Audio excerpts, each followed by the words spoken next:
Hello, everyone. My name is Jonas Jinke.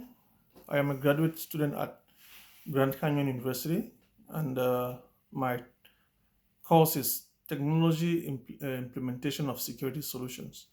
Today, we'll be looking at potential security threats that organizations face.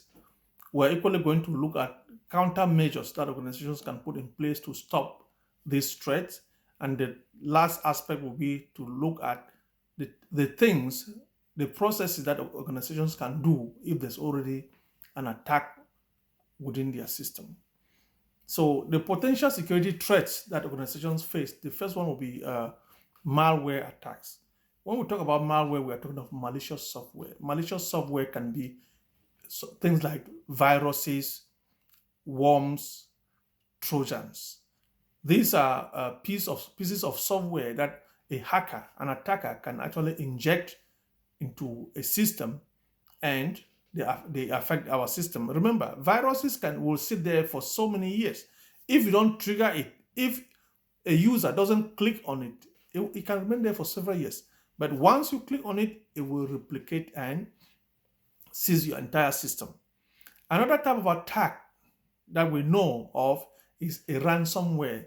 A ransomware is an attack where a hacker sends this malicious software. You click on it, and or it can be a link. You click on it, and they take hold of your system. They seize your entire computer or maybe your cell phone, and they will ask you to pay some money. That's why this attack is called a ransomware. They will ask you to pay money for them to release your information. And we know that data is very essential aspect of every organization. Data, the information in the computer is very vital. Another form of attack will be a denial of service attack.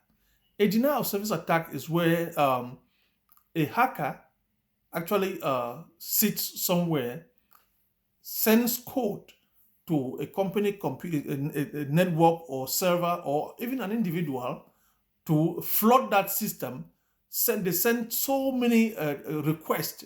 They send so many requests to a single system repeatedly, so much so that they flood the system, and that system will not be able to respond to legitimate requests from users. So that's what we call a denial of service. So they are denying you, the legitimate owner of that system. A hacker denies you the rights for you to use your own system. That's what we call it, a denial of service attack. Now, countermeasures that can be put in place by organizations or even by individuals to make sure that they protect their systems from such attacks.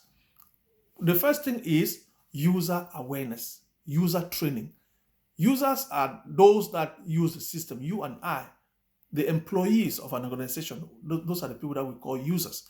The first thing is for you to be aware of the techniques that attackers use. Do not click on any links if you don't know where they're coming from. Do not pick the phone and give your social security numbers or maybe your company information to those that you don't know. And so these are some of the techniques that you can use. Now, we can equally deploy certain things like firewalls.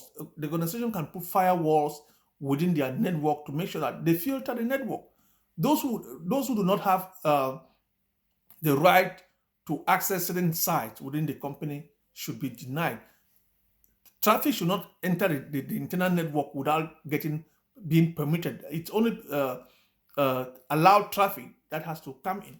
We can equally deploy things like intrusion detection systems and intrusion prevention systems.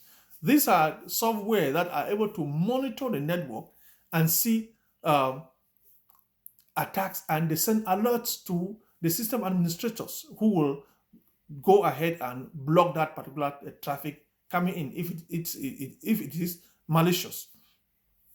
And another area that organizations do is to properly identify their users, give them proper access rights, and they should implement good authentication processes. When we talk about authentication, we are talking of how employees identify themselves within the network.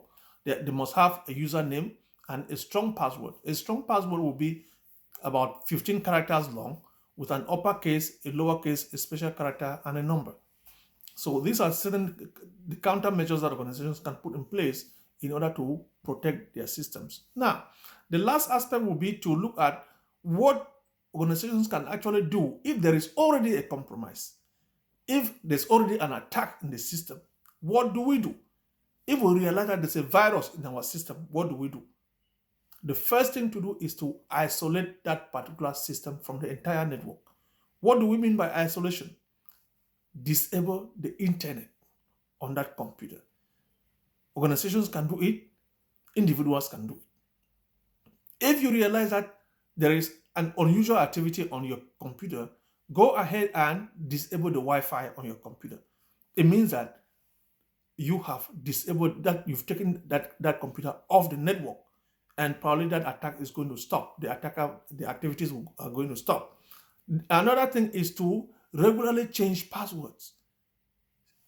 Make your passwords very hard, uppercase, lowercase, special character, and a number, 16 or 18 characters long, and change them regularly so that hackers or attackers, even if they get them as you change regularly, they might not be able to access your system anymore. Thank you very much, and see you in our next video.